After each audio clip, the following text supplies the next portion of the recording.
السلام علیکم گاندھی صاحب۔ وعلیکم السلام۔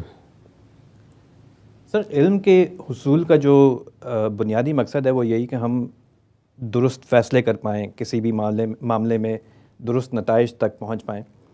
ہم یہ جانتے ہیں کہ ایک زمانہ ایسا تھا کہ جس میں لوگ علم کے حصول کے لیے اپنی زندگیاں صرف کر دیتے تھے، ایک جگہ سے دوسری جگہ مہینوں سالوں کے سفر کرتے تھے، مشقتیں اٹھاتے تھے، علماء حضرات کی خدمت میں حاضر ہو کے ان سے ایک عرصے تک سیکھتے تھے۔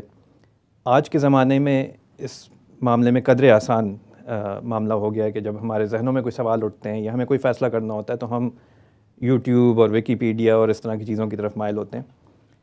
مگر اب سائنس اور ٹیکنالوجی جس دور میں داخل ہوتی نظر آ رہی ہے اس میں یہ بات بہت قرین قیاس ہے کہ ہم اس طرح کی چپس، اے آئی چپس ایجاد کر لیں گے جو ہمارے دماغوں میں امپلانٹ ہو جائیں گی یا کسی اور طریقے سے ہماری باڈی کے ساتھ اٹیچ ہو جائیں گی، اور وہ ہمیں بہت قریب سے جانتی ہوں گی، ہمارے نظریات، ہماری عادتیں، ہمارے ضرورتیں، پریفرنسز وغیرہ، اور دوسری جانب دنیا بھر کے ڈیٹا پہ ان کی بڑی قوی گرفت ہوگی۔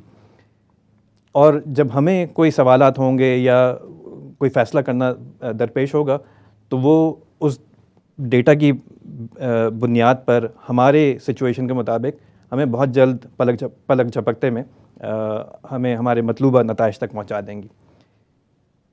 تو یوں معلوم ہوتا ہے کہ گویا ہم اس طرح کے دور میں داخل ہو رہے ہیں جہاں انسانیت کا جو ایک شرف ہے، فیصلہ کرنے کی جو صلاحیت، اس کو ہم آؤٹ سورس کر رہے ہیں، اور علم کے حصول کی جو بنیادی وجہ ہے اس سے ہم دستبردار ہوتے دکھائی دے رہے ہیں۔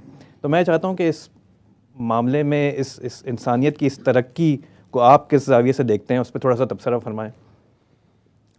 میرے نزدیک اللہ تعالیٰ نے انسان کے اندر جو چیزیں بالقوہ رکھی ہیں یہ انہی کا ظہور ہے۔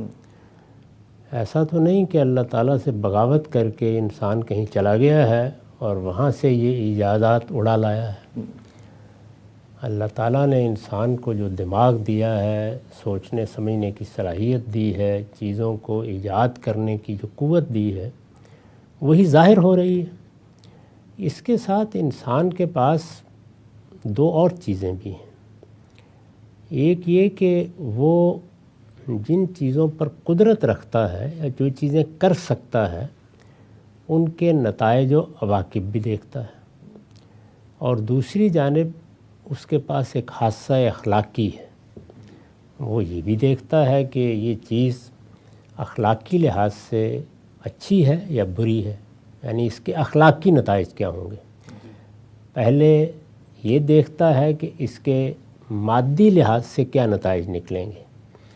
مادی لحاظ سے کی تعبیر ہم اس وقت اختیار کرتے ہیں کہ وہ ہمارے لیے دنیوی نفع و نقصان کا باعث تو نہیں بنیں گے، اور اخلاقی لحاظ سے یعنی وہ ہمارے ضمیر پر کوئی بوجھ تو نہیں بن جائیں گے، کیونکہ ہم خیر و شر کا شعور لے کے پیدا ہوئے ہیں۔ دونوں چیزیں انسان دیکھتا ہے، لیکن ان میں انفرادی فیصلوں میں بھی غلطی ہوتی ہے، اور معاشرے کی سطح پر جو فیصلے ہم کرتے ہیں ان میں بھی غلطیاں ہو جاتی ہیں، اس میں پھر برے نتائج بھی نکلتے ہیں۔ تو ہمارے علم کی جد و جہد میں بھی بالکل یہی صورتحال ہے۔ ہم جو تحقیق کر رہے ہیں، جو چیزیں ایجاد کر رہے ہیں، ایک جانب تو وہ ہمارے اندر چھپی ہوئی قوت کا اظہار ہے۔ اللہ تعالیٰ نے یہ صلاحیت رکھی ہے، اور نہیں کہا جا سکتا کہ جو کچھ ابھی ہم نے ایجاد کیا اس سے آگے بڑھ کر کیا ایجاد کر لیں گے۔ یہ حقیقت ہے کہ مصنوعی ذہانت کے بعض نتائج دیکھنے کے بعد آدمی حیران و ششدر رہ جاتا ہے۔ اس سے پہلے بھی جو چیزیں ایجاد ہوئی ہیں وہ آج ہمارا معمول بن گئی ہیں، ورنہ صورتحال تو وہی تھی کہ محو حیرت ہوں کہ دنیا کیا سے کیا ہو جائے گی۔ کوئی سوچ بھی نہیں سکتا تھا، جس طرح اب ہم بات کر رہے ہوتے ہیں، دنیا بھر تک بات پہنچ رہی ہوتی ہے، رابطے ہوتے ہیں، یہ تو ابھی ہمارے سامنے کی چیزیں ہیں جتنی بھی ہوئی۔ تو انسان کی یہ ذمہ داری ہے کہ وہ نتائج و عواقب کا ساتھ ساتھ جائزہ لیتا رہے، اجتماعی سطح پر بھی، انفرادی سطح پر بھی، تاکہ کوئی ایسا کام نہ کر بیٹھے کہ جو اس کی ہلاکت کا ذریعہ بن جائے۔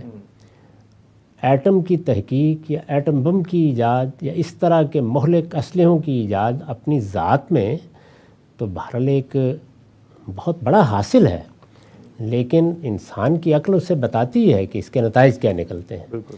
تو یہ دیکھتے ہیں ہم کہ اس وقت پوری دنیا میں ایک ذرا نیچے نیچے تحریک رہتی ہے کہ اس طرح کے میس ڈسٹرکشن کے ہتھیار ختم ہو جائیں، یہ نہ بنائے جائیں، ان پر پابندیاں لگا دی جائیں۔ تو اس طرح کی صورتحال بھی جاری رہنی چاہیے، لیکن آپ علم کی ترقی کو ایک خاص حد سے آگے روک بھی نہیں سکتے۔ جب نہیں روک سکتے تو پھر اس کے اثرات کو کم سے کم کرنے کی کوشش کرنی چاہیے۔ میرا احساس یہ ہے کہ انسان بڑی غیر معمولی چیز ہے۔